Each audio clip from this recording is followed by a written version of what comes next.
ويلا بينا نكمل يا صديقي العزيز مع الباجينيشن. وبعد ما اخدنا افكار خاصة بالباك اند والفرونت اند وعرفنا كل واحد دوره ايه، وانت كموبايل ديفلوبر دورك ايه في الموضوع، تعالى بقى نبدأ المرة دي. انا هنا كريت نيو بروجكت لفلاتر وهنبدأ نكتب الكود بتاعنا اللي انت مستنيه من بدري. ولكن قبل ما اروح للجزء ده انا هرسم معاك بس رسمة صغيرة تبقى ريفرنس لينا. دي كده يا صديقي العزيز سكرينة موبايل. سكرينة الموبايل عشان اقدر اهندل فيها الباجينيشن محتاج 3 حاجات. ايه هما يا هندسة؟ رقم 1 محتاج اعمل ليسن. رقم 1 محتاج اعمل ليسن. دي اول نقطة. هعمل ليسن على ايه؟ اكيد هعمل ليسن على السكرول. طيب تاني حاجة محتاجها ايه من السكرين؟ محتاج اعمل عملية ريد. محتاج اقرأ الكرنت فاليو اللي اليوزر بيسكرول فيه. وهنا انا مش بتكلم على الايتمز اللي هتتعرض كيو اي، لا ده انا بتكلم على البيكسلز اللي اليوزر بيتحرك فيها. هناخدها بالتفصيل ككودنج. طيب تالت حاجة محتاج اعرفها ايه من السكرين اللي انا هعمل فيها باجينيشن؟ محتاجة ابقى عندي كنترول اكيد طبعا. طيب اعمل كنترول على ايه؟ اعمل كنترول مثلا لو اليوزر داس على بطن معين يطلعه اول الصفحه فوق. اعمل كنترول مثلا على السكرول داون والاب. اعمل كنترول في السكرولنج عموما. طيب يا هندسه الثلاث حاجات دول ازاي اقدر اعملهم بفلاتر؟ هقول لك يا صديقي، احنا كل حاجة بنستخدمها او كل حاجة بنعملها بنروح اول حاجة نشوف الاس دي كي. هل الاس دي كي الخاص بفلاتر مدينا بعض من الكلاسز اللي بتعمل لنا الموضوع ده، ولا احنا هنبنيها فروم سكراتش؟ هقول لك لا، فلاتر اس دي كي مديانا حاجة غاية في الجمال والروعة اسمها سكرول كنترولر. لو انا جيت هنا يا صديقي تعالى ننظف الكود ده شوية كده.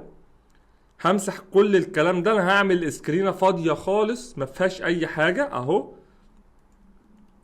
طيب وهبدا استخدم الحاجه اللي اوريدي فلاتر مديهالي او الاس دي كي مديهالي. ايه هي؟ طبعا اهو بروجكت فلاتر عادي خالص عشان ما حدش ايه يقول لي ادينا الكود قدام حضرتك، مش محتاج ان انا اديهولك. مفيش كود، ده ستارت بروجكت، انا لسه عامل كرييت بروجكت حالا. طيب يا هندسه دلوقتي ايه الكلاس اللي انا اقدر استخدمه؟ حاجه اسمها سكرول كنترولر. السكرول كنترولر لو حضرتك دخلت فيه، تعال نكتب بس كنترولر بيكوال سكرول كنترولر بهذا الشكل وتعال نخش جواه زي ما بنعمل دايما في اي كورس بنشرحه. احنا بنبص على الاس دي كي. الاس دي كي ده عباره عن ايه؟ ده كلاس عادي خالص بيكستند من تشينج نوتيفاير. زي ما اتفقنا اللي تشينج نوتيفاير اوعى تربطها بالبروفايدر كستيت مانجمنت. انت راجل متعلم كويس جدا دلوقتي، انت تقريبا دلوقتي في الكورس رقم 4 اللي هو الخاص بالسوليد برنسبل والكلين اركتكتشر، فانت اكيد فاهم يعني ايه اكستند، فاهم يعني ايه تشينج نوتيفاير، ومتيقن من جواك اللي دي ملهاش علاقه بالبروفايدر از ستيت مانجمنت. ده كلاس ميكسن موجود جوه فلاتر اس دي كي. طب نرجع تاني لمرجوعنا، انا الكنترولر ده هستفاد بيه ايه او انا هستخدمه في ايه هندسه؟ هقول لك اول حاجه هتعملها اللي انت هتعرف تعمل ليسن، وتاني حاجه ريد، وتالت حاجه كنترول. كل ده باستخدام السكرول كنترولر. كل ده باستخدام السكرول كنترولر كلاس غايه في البساطه. طيب يا هندسه هو انا عشان اسكرول في صفحه معينه ببقى محتاج ايه؟ هقول لك محتاج سنجل تشايلد سكرول فيو، محتاج ليست فيو ودي اللي احنا هنستخدمها دلوقتي، محتاج ايا كان الويدجت اللي انت هتقدر تعمل فيها سكرول، كاستم سكرول فيو سليفرز وكل حاجه هتستخدم برضو نفس الكلاس ده. فانا بشرح لك الكونسبت دلوقتي، ركز معايا يا صديقي العزيز.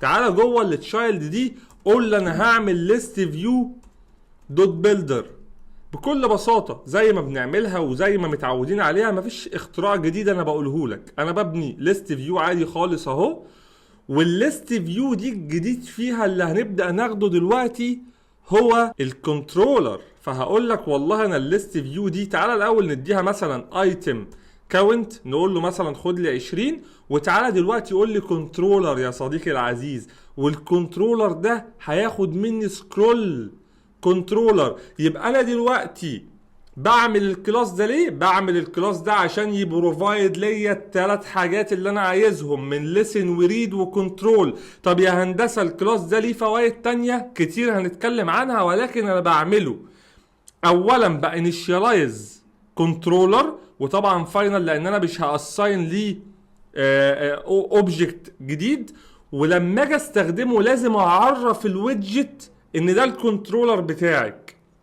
ركز في النقطة دي، في بعض الأحيان ممكن تعمل أكتر من ليست، ولكن طبعا يعني صعب اللي أنت تعملها وتعمل فيها باجينيشن، بتبقى إيه يعني فيري باد. ولكن الكنترولر بيبقى مربوط بويدجت معينة، الويدجت دي اللي هتبدأ تبروفايد ليك كل الديتيلز اللي أنت عايزها، وتبدأ أنت بقى بحركة جمال كده تبدأ تلسن اليوزر فين بالظبط في السكرين. هل هو عمل سكرول؟ هل هو لسه في الانت في اول الصفحه، ولا ايه اللي تم بالظبط؟ طيب الكنترولر دي اول حاجه هديها لك، اخر حاجه المفروض تعرفها ولكن تهمني قوي، الديسبوز. ادام يا صديقي العزيز فتحت سكرول كنترولر، يبقى لازم تيجي هنا تقول لي كنترولر ديسبوز. خد بالك المعلومه دي مهمه جدا عشان الميموري ليك، ما تقعدش عامل ليسن في سكرول معين وتسيب الصفحه وتمشي من غير ما تديها ديسبوز. لازم الديسبوز تقول لي خد بالك انا بعمل سكرول كنترولر، اعمل لي ديسبوز وانا طالع من الصفحه. ده مش في السكرول كنترولر بس، ده لو انت حتى بتعمل تكست اديتنج كنترولر، مش ده كنترولر؟ يبقى لازم اقول لك والله التكست اديتنج كنترولر ده اهو، تعالى نكتبه كده بس عشان ما يبقاش فيه كونفليكت في الاسماء. لازم اقول لك دوت ديسبوز. معلومه غايه في الاهميه، دي مهمه قوي اللي انت تبقى عارف ان انت عملت كنترولر، فتحت كنترولر لازم تقفله. المفروض اقول لك المعلومه دي في الاخر، ولكن انا بقولها في الاول عشان تصحصح فيها، دي مهمه جدا. ناس كتير بتنساها ويقول لك الابلكيشن بيهيس ووحش ومش عارف ايه. لا طيب دلوقتي انا عملت انت ستيت اللي هي الانيشاليزيشن الخاصه بيا، وانا دلوقتي التارجت بتاعي ايه؟ لازم برضو وانت شغال او انت بتتعلم حاجه تبقى عارف انت رايح فين، انت التارجت بتاعك ايه، او انت اصلا عايز توصل لفين. انا دلوقتي زي ما قلت لك انا عايز اوصل لده، انا عايز اول حاجه اعمل ليسن. هقول لك خلاص بالكنترولر ده عندك حاجه اسمها اد ليسنر، والاد ليسنر دي بتاخد منك ايه؟ بتاخد منك فويد كول باك. ادام بتاخد منك فويد كول باك يبقى اكيد في حاجه انت هتستناها، ده كول باك راجع لك، يبقى انا لازم اجي هنا اعمل هذا الشكل. ادام عملت طبعا دي فانكشن اللي هو الكول باك هيجي لك هنا، يعني هو بيلسن والفاليوز اللي انت محتاجها هيجيبها لك في الجزء ده. طبعا انا ممكن اشتغلها هنا او ممكن اللي انا اعملها في فانكشن خارجيه، وده اللي انا بفضله. يعني بلاش تستخدم الكول باك هنا، هتبقى في الانت ستيت مش هتعرف تمانج الموضوع قوي، ولكن يفضل، وده يعني تفضيل مني طبعا، مفيش اي اختلاف في البرفورمانس ولا اختلاف مش عارف ايه، ولكن انا بحب كل حاجه تبقى منظمه ومنمقه. انا عندي هنا الانت ستيت ليها هدف معين، ما تجيش تقول لي بقى هكتب هنا اللوجيك بتاعي بتاع الليسنر، لا، طلع الكلام ده في ميثود خارجيه. فهقول لك والله انا هسميها اون سكرول بهذا الشكل، واقول لك ابني لي ميثود، هاخد الميثود دي اطلعها فوق الديسبوز كده، واقول لك والله انا الاون سكرول دي هبدا اخد فيها الليسنر بتاعي، المعلومات اللي انا محتاجها. واول معلومه حضرتك هتحتاجها، انا طبعا مش هعمل حاجه، ده انا هعمل لك برنتات بسيطه قوي تفهمك الدنيا ماشيه ازاي. هقول لك والله انا لازم اعرف من الليسنر ده اليوزر واقف فين في الصفحه. دي اول حاجه هقول لك. يبقى كنترولر دوت بوزيشن، كنترولر دوت بوزيشن دوت بيكسلز. ايه بيكسلز دي؟ مش السكرين دي عباره عن بيكسلز؟ هتقول لي تمام مظبوط، يبقى البيكسل دي اليوزر بتاعي واقف فين فيها، واقف فين في هذا البيكسل. تعالى عشان نعرف نجرب الجزء ده. انا هعمل ريتيرن الليست تايل بسيطه جدا جواها تكست، وهخلي دي مثلا 100، وتعالى نعمل ران ونشوف دلوقتي ايه اللي هيحصل معانا. تعالى نعمل ران كده ونشوف دلوقتي ايه اللي هيتم. دلوقتي في الانت ستيت مفيش حاجه حصلت، مفيش اصلا ليسن حصل، مفيش سكرول اليوزر عمله، مفيش اي حاجه. لاحظ معايا بقى وتمزج. بص بص بص ايه اللي حصل دلوقتي. بدأ يابديت لحضرتك البيكسلز اللي اليوزر وصل لها. اليوزر وصل لبيكسل 94، طب كمل. تفضل مكمل سكرول تلاقي الرقم ده عمال يكبر معاك. هو بيكبر دي حاجة وحشة؟ لا طبعا. هو بيكبر ده معناه ايه؟ ان هو بيعمل سكرول. وخد بالك بص، لو انا حاولت اسكرول تاني هو خلاص اخره 4817، خلاص هو كده وصل لاخر بيكسل. هتفيدنا في ايه المعلومة دي؟ اولا هتفيدك انت عرفت اليوزر عمل سكرول ولا لا. ده رقم واحد، اليوزر عمل سكرول ولا لا. خد بالك انا الطريقه دي بعملها لك لهدف معين، اللي هو الانفينيتي سكرول اللي احنا اتفقنا عليه في الفرونت اند، اللي هو افضل طريقه لعمل الباجينيشن. طيب كلام محترم. طب انا دلوقتي برضه انا عرفت اليوزر واقف في انهي بيكسل، ولكن ازاي هعمل الكالكوليشنز الخاصه بيا؟ يعني انا لما اعرف المعلومه اليوزر عمل سكرول لحد فين، انا استفدت ايه؟ تعال اقول لك هتستفاد ايه، ولكن مش من البيكسل، لا ده انا هفيدك بقى من الكنترولر دوت بوزيشن دوت ماكس سكرول اكستند. ودي الماكسيمم فاليو اللي اليوزر يقدر يعمل فيها سكرول. تعال نعمل ران تاني، وتعال نعمل دلوقتي سكرول. بص بص بص، فاكر الرقم اللي انا وريتهولك في الاول اللي هو 4817 اللي هو اخر ايتم موجود في الليست؟ بص ايه اللي هيحصل، هتلاقي ده بقى زي ده.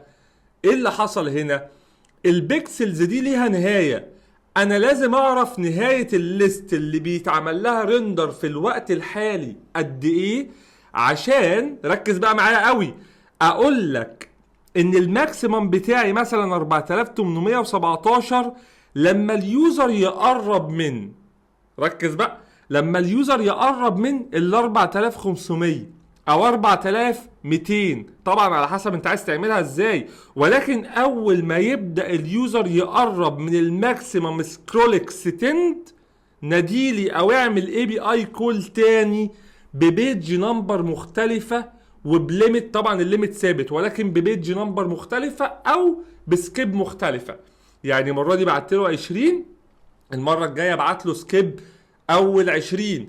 مثلا الليميت 20 ثابت. طب في المثال بتاعنا انا هنا مديله الايتم كاونت ب100. تعال اثبت لك ان الرقم ده بالثابت، الرقم ده متغير، لان هو متغير على حسب الايتمز اللي انت هتبدأ تعرضها في الليست. رقم واحد. رقم 2 متغير على حسب الكومبوننت نفسه اللي انت هتعرضه في كل ايتم. ما هو خد بالك الماكسيمم ده ما ينفعش يبقى ثابت. انا هنا عارض جاست تكست. طب تعالى مع بعض نبروف الكونسبت ده لانه مهم جدا. تعالى اقول لك انا هعمل هنا 20 وركز معايا قوي. ولما اجي اعمل كده بص الماكسيمم بقى كام؟ 337. انا عايز اقول لك ان ده الماكسيمم بس عشان ما تتلخبطش مني. اهو ادي الماكسيمم، وهعمل مثلا كده اهو واقول لك والله الماكسيمم بتاعك بالرقم اللي هيتعرض. لما انا اعمل كده دايما الماكسيمم بكام؟ 337. ده ايه اللي حصل؟ انا قللت الكاونت اللي موجود في الليست دي. افهم الكلام ده كويس جدا. طب انا لو جيت هنا خليته 30 وعملت رن، هتلاقي ايه اللي حصل؟ لو انا عملت سكرول الرقم اتغير بتاع الماكس على حسب الايتمز اللي موجوده. انا بشرح لك كل الكلام ده ليه؟ ما تيجي اقول لك انا بشرحه لك ليه بقى. لان رقم واحد، ما ينفعش تعمل كالكوليشنز الباجينيشن بارقام ثابته وانت بتعمل انفينيتي سكرول. يعني ما ينفعش تيجي تقول لي ايه لما البكسل يبقى 100 والماكسيمم 200 اعمل لي كول. الكلام ده مش هينفع. ليه يا صديقي؟ لان الماكسيمم ده اللي هنا رقم البكسل اللي هنا ممكن تبقى مختلفه من ديفايس للتاني. انا مش عايز اضيع وقتك، ولكن انا عايز ابروف الكونسبت ده معاك. انا ما عملتلوش بروف قبل كده، ولكن انا متاكد ان هو هيطلع كده فعليا، لان ده اللوجيك والمنطقي. ما ينفعش يبقى الماكسيمم سكرول اكستند من ديفايس للتاني متساوي. وهنا انا مديله نفس الايتمز 30. هنا طالع لي في الموبايل الايفون ده 897 بكسل ماكسيمم سكرول اكستند. طب انا لو جيت هنا قلت لك بعد اذنك اعمل لي ران للاندرويد، طبعا انا هعمل ران وهقطع لك الحته دي من الفيديو عشان ما نضيعش وقتك. سيبني اعمل رن وارجع لك تاني. طيب لحد ما يعمل رن، لان طول جدا الايميليتور عندي ميت. بص اول ما اتكلمت قال لك هعمل رن، والله العظيم. طيب نستنى اهو، خلاص هو عمل رن عشان ما نكسفش الراجل. دلوقتي لو انا عملت سكرول متأكد ومتيقن ان الرقم اختلف. الماكسيمم بقى كام؟ 1114. الماكسيمم هنا كام؟ 897. اذا ماكسيمم سكرول اكستند ده رقم متغير، ما ينفعش اللي انا اعتمد عليه كرقم ثابت، ده بيختلف من ديفايس للتاني. انا عايزك تفهم يعني ايه اصلا بيكسل وانا بسكرول. لما اقول لك الماكسيمم بكذا يبقى ده اخر حاجه اليوزر هيقدر يوصل لها في هذه الليست. يبقى انا عملت بروف معاك للكونسبت. تعال نقفل بقى الاندرويد ده ونخلي بس الايه الاي او اس. دلوقتي انا معايا تو فاليوز، تعالى بقى ناخد التو فاليوز دول. هقول لك والله انا هعمل فاينل بيكسلز بتيكوال البيكسلز دي، وهعمل برضو فاينل الماكسيمم بتاعي اللي هو الماكسيمم سكرول اكستند، وعايز بس اعمل برنت رايقه كده تقول لي دايما انا واقف فين، اللي هو البيكسل بتاعي بكام والماكسيمم بكام. يبقى انا دلوقتي هيأت الاون سكرول اللي انا عرفت المعلومات القيمه اللي انا فعلا محتاجها، انا واقف فين والماكسيمم بتاعي بايه. هيفيدني بايه الكلام ده؟ لا ده هيفيدك كتير. اللي انا ممكن يا صديقي العزيز اجي اقول لك والله لما الماكسيمم، تعال نعمل مثال يعني تخيلي. تعال نتخيل ان الماكسيمم ب1000، ده الماكسيمم ماشي اهو. وتعال نتخيل ان اليوزر بيسكرول، انا عايز اليوزر اول ما يوصل للبيكسل رقم 800، البيكسل رقم 800 يبدا يعمل لي كولينج للاي بي اي. انا هنا بقول لك الماكسيمم ب100، يبقى انا هقول لك لما اليوزر يقعد يعمل سكرول لحد ما يوصل للبيكسل رقم 800 ناديلي او اعمل كولينج للاي بي اي. يبقى انا دلوقتي بقى عندي فرق 200. يبقى ده البيزنس لوجيك اللي انا همشي بيه، وده اللي انا محتاجه. طبعا انت ممكن تقول لي لما يوصل لحد 500، في ناس بتعمل كده اللي هو مش عايز يحسس اليوزر خالص ان في اصلا باجينيشن، وده متعارف عليه. ولكن انا بفضل 200 اللي هو والله لما توصل عند 800 بكسل انا هبدا اعمل لك الكالكوليشنز بتاعتك. طيب في الكيس بتاعتنا دي انا الماكسيمم بتاعي ب 897 اهو، ده الماكسيمم. هقول له والله انا عايز لما اليوزر يوصل لحد مثلا 600. طبعا انت كده كده هتثبت الرقم. هتقول لي هندسه طب انا ازاي هثبته وانا اصلا الرقم ده متغير؟ هو انا كل مره هقول لك 897 ولا احنا اتفقنا ان الرقم ده متغير؟ لا اتفقنا ان الرقم ده متغير. طب حته رياضيات صغيره كده، مش انا لو جيت قلت لك ان الماكس ده اهو ماينس 200 ماينس كام؟ 200 لازم يكون اكبر من او يساوي البكسل. ايه رأيك؟ او ممكن تعملها اصغر من او تساوي وتعكس الكونديشن، ولكن خليها البكسل اللي اليوزر بيسكرول فيها لازم تبقى اكبر من او تساوي الماكس ماينس 200. ماينس 200 دي اللي احنا حسبناها من الباتون تحت، اللي هو مثلا ولتكن الحتة دي، ولتكن لو هي الحتة دي، لو اليوزر عمل سكرول وصل عند الايتم دي يبقى الكونديشن ده فاليد، ان البكسلز بتاعته اللي هو بيعمل فيها سكرول اكبر من او تساوي الماكسيمم اللي هو ده، اللي هو الماكسيمم اللي موجود في السكرين ماينس 200. اذا انا ممكن اعمل الكونديشن بهذا الشكل. هقول لك ان البكسل اكبر من او تساوي الماكس ماينس 20، ويفضل ان ال20 دي ما تبقاش هارد كودد، تبقى عباره عن فاريبل. الفاريبل ده هسميه ايه يا صديقي العزيز؟ هسميه تريجر، او هسميه اي حاجه انت عايز تسميها. انا هسميها مثلا تريجر ديستانس بتيكوال 200. ده رقم ثابت اللي هو انا مثبته. اللوجيك بتاعي بيقول لي لما يبقى 200 من تحت، خد بالك ال 200 ده يعني الديستانس اللي من الباتون اللي هو من هنا مش من فوق. انت كده كده بتسكرول بتكبر، الارقام بتكبر. يبقى انا عشان ما ثبتش ارقام، لا ده انا هعمل رقم عندنا كده على جنب اسمه تريجر ديستانس، عشان يبقى دايما كل الابلكيشن لما يتسطب عند كل الناس والله انا عامل حسابي لما يبقى اقل من 200، اللي هو لما يبقى التريجر ديستانس بتاعي ب 200 هبدا اعمل الريكوست الخاص بيا. يبقى انا هاجي هنا اقول له تريجر ديستانس اهو، يبقى الماكسيمم ماينس تريجر ديستانس. طبعا انتوا ايه يعني الناس كلها بتقعد تشوف الحته دي مش مهمه ويروح رازع اللوجيك وهو مش فاهم حاجه، فيبدا المشروع يكبر منه، ما يبقاش فاهم ايه تريجر ديستانس دي، ايه البيكسل، يعني ايه ماكسيمم سكرول اكستند، يبدا يكونفليكت في الحته دي ويقف ويستك وما يبقاش فاهم هو بيعمل ايه، فيكره البرمجه كلها. طبعا احنا مش بنكره البرمجه، احنا بنحببك في البرمجه. انا هاجي هنا اعمل برنت، هقول لحضرتك بعد اذنك لود مور ايتمز. لما البكسل اكبر من او تساوي الماكسيمم ماينس التريجر ديستانس اعمل لي لود مور ايتم. تعال نعمل رن اهو. لو انا جيت هنا عملت سكرول كده، اول ما اوصل لتحت خالص يبدا يقول لي لود مور ايتمز. خد بالك بقى عشان ده الحته دي فيها تركايه وناس كتير قوي بتتسال فيها، هو ليه عمل كل اكتر من مره للود مور ايتم؟ ولكن مش هناخدها دلوقتي، انا هديك بس المعلومه الخاصه باللود مور اللي هي لود مور ايتمز. تعالى نعمل لها ميثود بسيطه قوي اهو. طيب اهو ادي لود مور ايتمز، وهبدا جواها هنا اسيميليت بقى اللي انا فعلا بلود مور ايتمز. فهكتب لك هنا مثلا سيميليت اديلي فور لودنج مور ايتم، كاني بعمل مور ايتم او بجيب مور ايتم للليست دي، وابدا اعمل لها ابند جوه الليست دي. وبكده يا صديقي انا كنت عايزك تطلع من هذا الفيديو بالمعلومات دي البسيطه، تبقى فاهم يعني ايه بعمل ليسن للكلام ده. وطبعا هنا في الديسبوز برضو اوعى تنسى اللي انت تيجي تقول لي يا هندسه انا مش هكتفي بالديسبوز ولكن انا عايز اوقف الليسنر، اقول له ريموف ليسنر من الاون سكرول اللي انا عملتها. يبقى انا هعمل كنترولر هعمل له ديسبوز ولازم اعمل له ريموف ليسنر من الفانكشن اللي انا بناديها. وبكده يا صديقي نكون فهمنا يعني ايه سكرول كنترولر، عرفنا ازاي نعمل الكالكوليشنز بتاعتنا. طبعا احنا لسه هنطبقها بصوره عمليه، ناخدوا السيميليشن بتاعنا اللي احنا نجيب ايتمز